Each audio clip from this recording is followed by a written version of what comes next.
Spain are European champions. What a win. Fully deserved.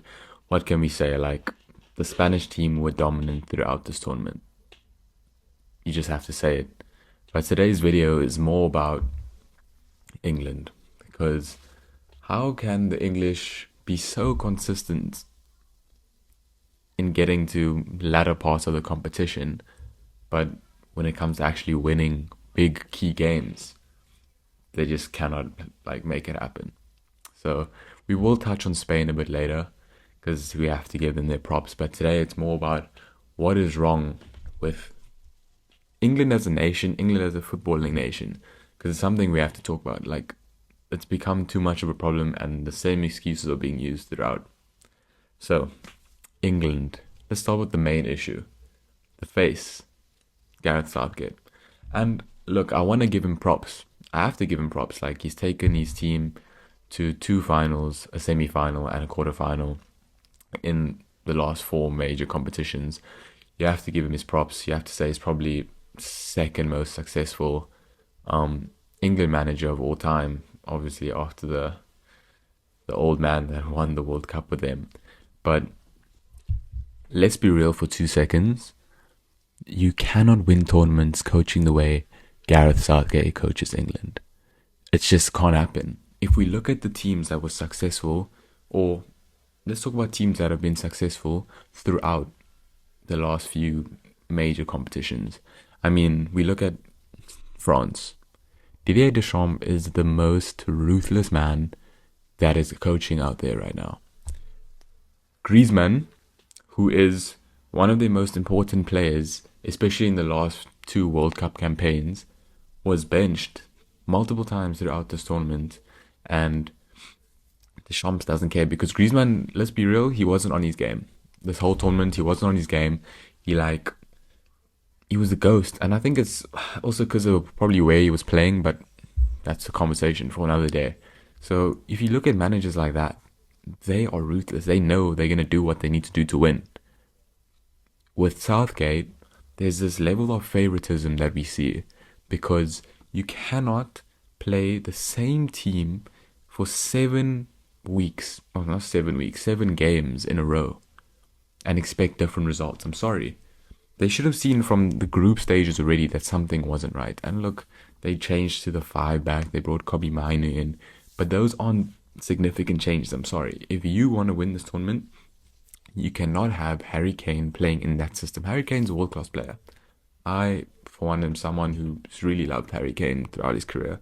But Harry Kane strives when he has people running for him and he can come deep into the false 9 and send them passes whole day. That's what he did with Son. If you look at the recent season with Bayern Munich, that's what he did with Sané. So if you're not going to have runners, Saka's not a runner, and Foden and Bellingham off the left are definitely not runners. So if you're going to have Kane, at least play him with the right people next to him. But if you're not going to do that, you're going to have to start a different striker who suits the team better. Secondly, his favoritism, or I personally think it's an agenda against Liverpool players, because why has Joe Gomez not touched the field where he played left back about 75% of the Premier League season when Liverpool were actually top of the table, but he's playing Trippier a right back at left back when Joe Gomez played left back throughout the season? So that is my first one.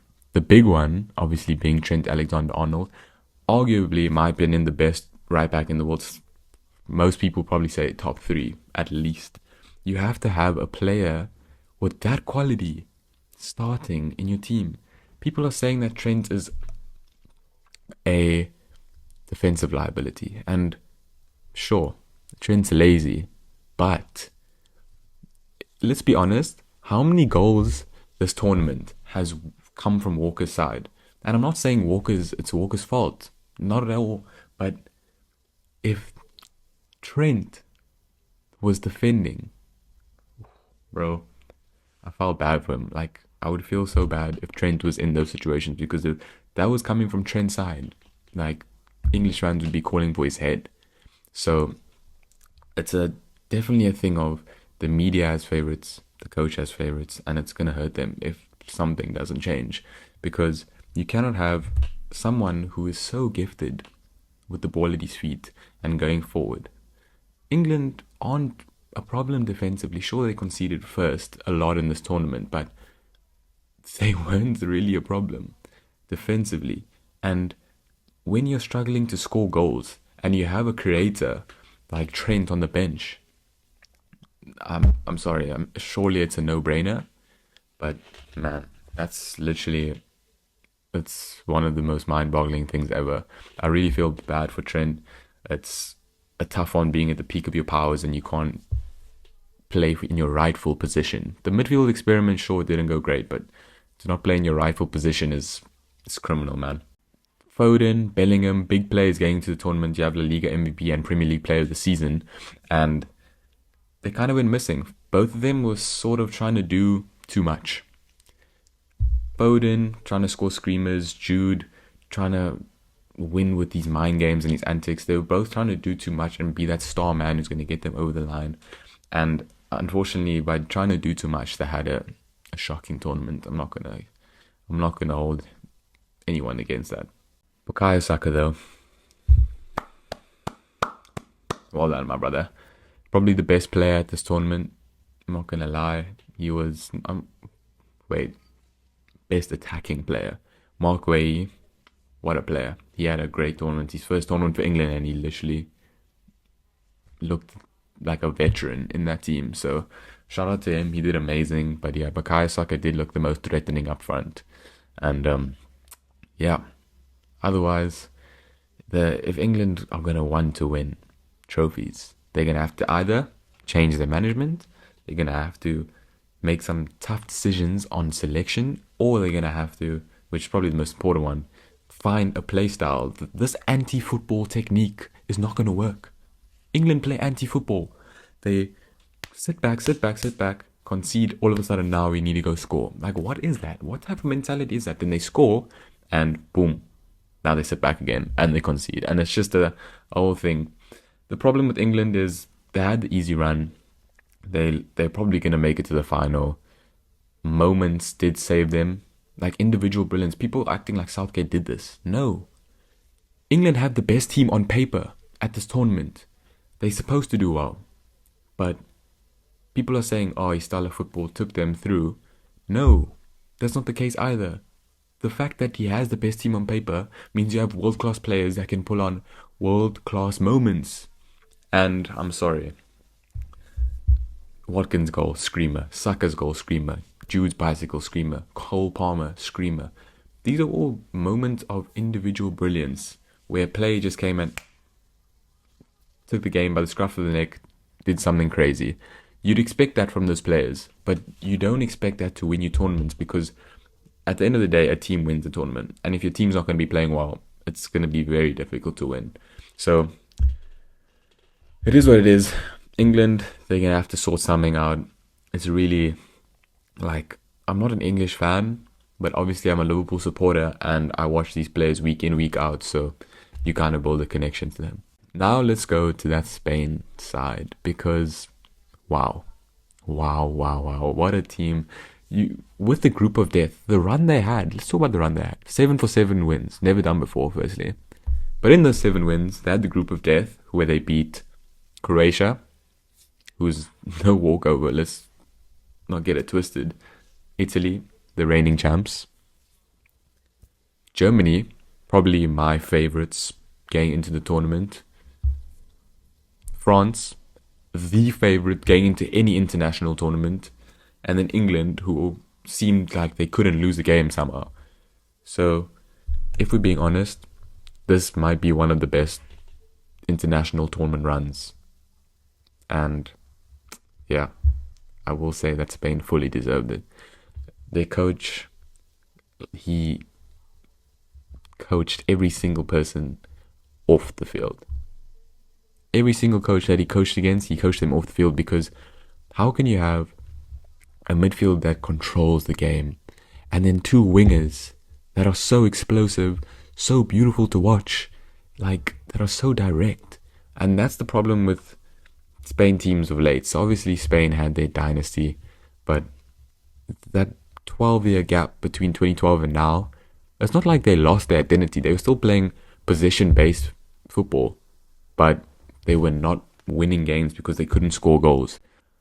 So what their coach did was like came in and said, "Yo, we're gonna play with a possession-based midfield, but we can have flipping balls to the wall, guns blazing, two wingers that are just world class, direct, dangerous, like youngsters that aren't afraid to fail."